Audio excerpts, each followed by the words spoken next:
Welcome back to Ask Dr. Clarke. Today's topic, stand up for the abused spouse. I'm sick and tired of persons who refuse to support the abused spouse, and I'm going to talk about that today. If you're in a marital crisis, I can help you. Marital crisis is what I do. I've been doing it for 35 years. Go to my website, davideclarkephd.com. That's Clarke with an E, davideclarkephd.com, to see my books and my phone advice. 95% of my practice now are phone advice sessions. I'll talk to you for 45 minutes, I'll get the background, and I'll give you a plan of action. And if you like what me and my team are doing in these videos, subscribe to my YouTube channel and tap the like button. And leave a rating and a review and a comment. Thanks to all of you who have participated in our big subtitle contest for my new book, Adult Children Who Break Your Heart. We had a tremendous response, over 150 email responses, which for us is like a big deal. We appreciate that very much. And I got some great input actually for the book. A lot of the comments you folks made were very helpful. I learned a lot from you, and you'll probably see that in the new book. Okay, so I'll take all the credit, of course, but I appreciate your input. You folks know things, I'm telling you.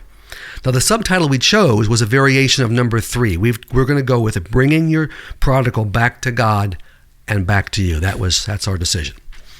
Today's question.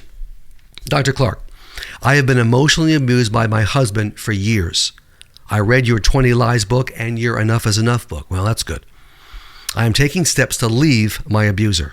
Great. Here's the problem. My dad and my pastor are not supporting me. They will not help me leave. They think I should stay. I've told them the truth about what's happening, and they still think I should stay. What do I do with my dad and my pastor? What do I say to them? My answer, you say goodbye to them. At your time of greatest need, these men are turning their backs on you. They want you to stay with your abuser and continue to be destroyed. They are now in the abuser category. I don't care if they're clueless, they're now abusers. Find persons who believe you and who will step up to support you in leaving your abusive husband. Not just talk.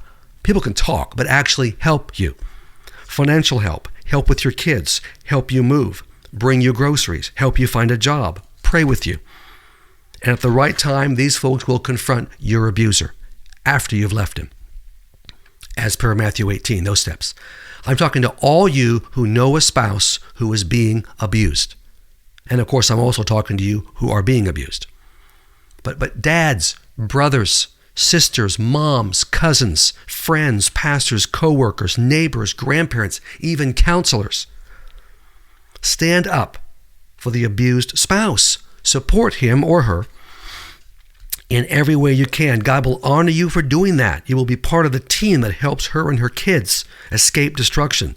This is being the Good Samaritan in the New Testament story.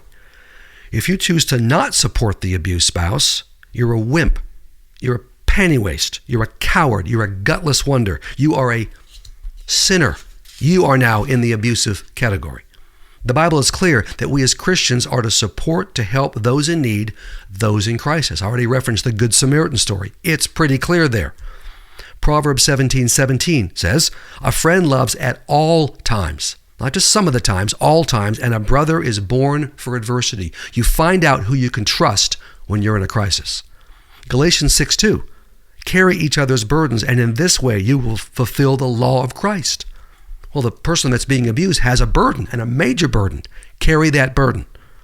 James 1:27, religion that God our Father accepts as pure and faultless is this, to look after orphans and widows in their distress. Well, an abused wife is clearly in this category. And for you pastors and church leaders, read John chapter 10 about the shepherd and his flock. How dare you turn your back on one of your sheep? That's your job. That's your ministry. It's the heart of your ministry. If you're not willing to protect an abused spouse, then stop being a pastor. Stop being a church leader. Do something else.